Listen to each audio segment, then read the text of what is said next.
Just came off a huge win at Tennessee, and we're taking on the Furman Paladins.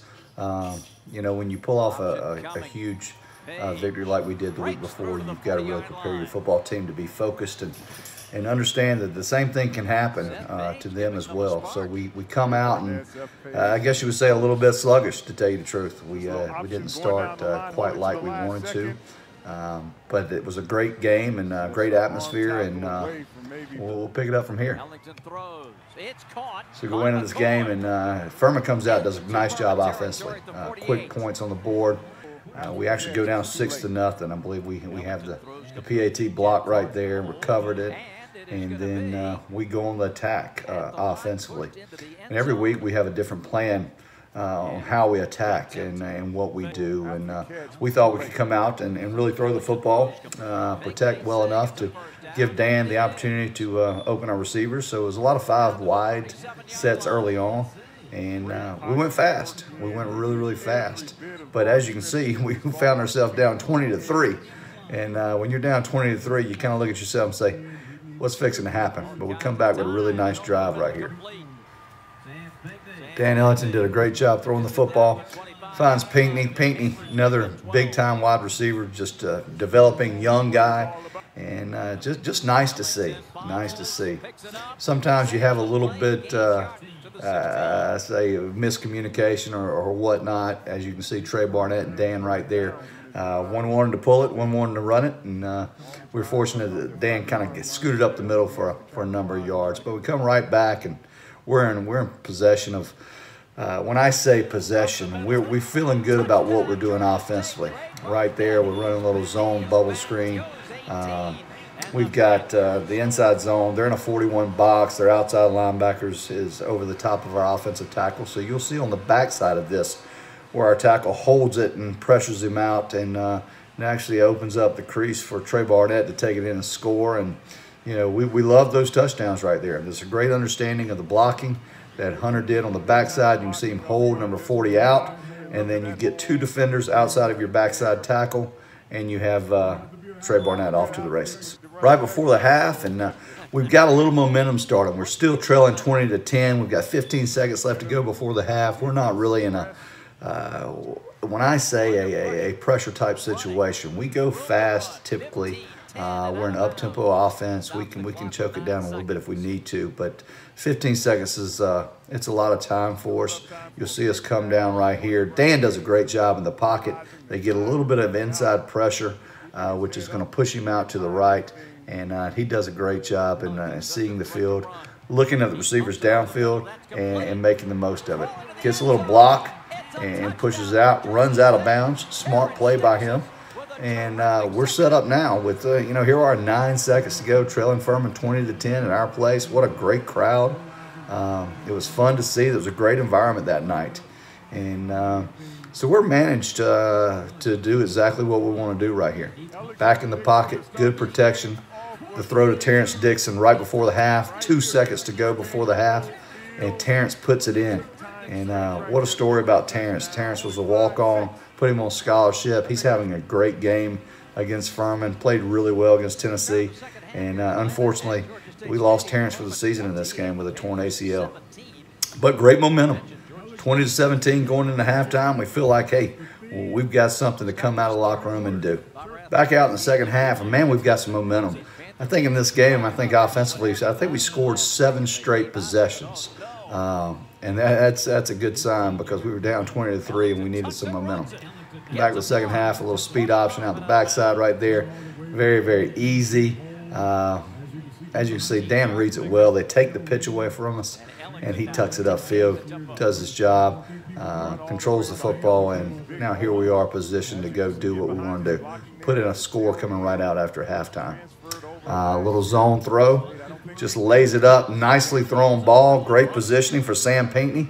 I mean, it's just, you know, it's a hard matchup. It's a little RPO scheme. Sometimes you get away with a lineman down, you know, 2 or 3 yards, and I think we're in good shape in this instance. But a nice read. Anytime you get the one-on-one matchup outside with Pinckney, you know, with 6'3", 6'4", and, you know, you look at the leverage he has on the corner, and you know, it's a mismatch. Safeties are down, so we take the throw. and he's fired up.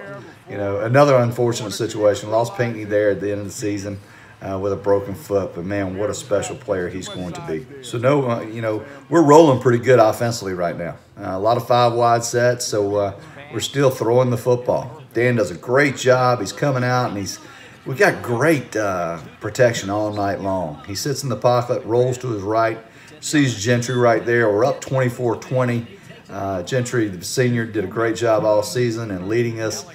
Great to see him get the opportunity there. Puts us in position, 1st and goal, and we're really feeling good right now as an offensive football team, and the momentum's on our side. And sometimes that momentum, people really don't understand. Once things get rolling, it's hard to stop. It really is. You know, you can say what it is, but that momentum is certainly it's a difference maker. So here we are. We're up 24-20. 1st and goal right there on the 5-yard line. We've got our big guys in, our 2 tight end sets. They mark it ready for play, and let's try to get everyone involved. And it's just a nice concept that we're doing right here. Try to bring a little bit of pressure up inside. Dan does a good job on the zone read, gets us 4 yards right there, and pushes it up to make it 1st and goal. He kind of looks like he's hurt a little bit getting up right there, but you know, I always tell those guys, get up quickly and let's get ready to go, and unless you're really hurt, I should say. Big, great, another RPO zone scheme to our great tight end, Roger Carter, there for the touchdown. And tight ends had some touchdowns, and that's a great time to take the tight end and utilize him in the throw game. Also, when you got 2 really good tight ends, or the tight ends that we have, you know, it's just a great reason to keep playing. You know, there's a flag thrown right here.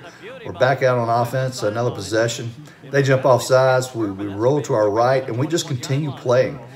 So many times people stop playing for whatever reason. I'm not sure why, but they just do. But pick up nice yardage right there.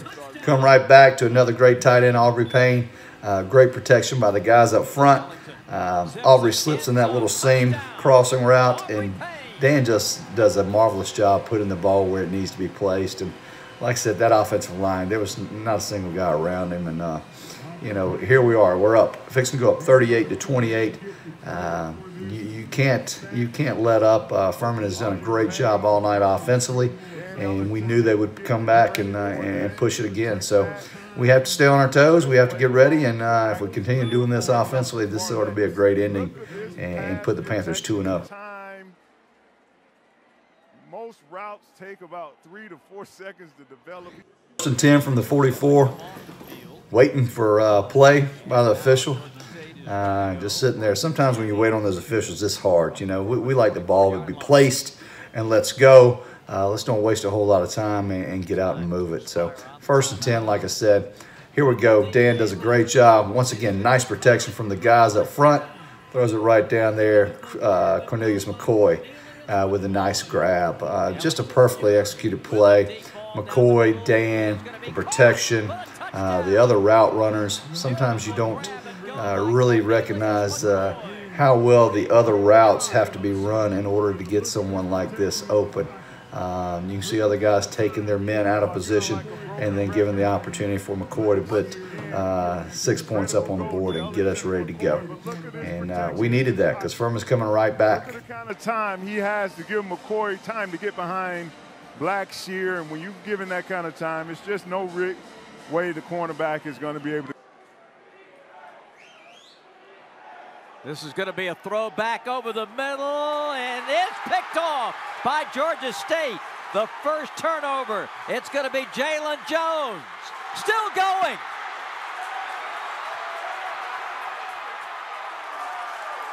Taken down at the 14-yard line. A 57 return by Lazarus. Wow. The senior safety, Remy Lazarus, playing center field. Furman set up for this play earlier, had a false start, so they went in another play here. Kind of blindly on the throwback to the running back, Wayne Anderson. Is Ryan DeLuca kind of blindly throwing out there, trusting that the receiver would come up with the ball. Remy Lazarus saying, no, no, no, we're still alive.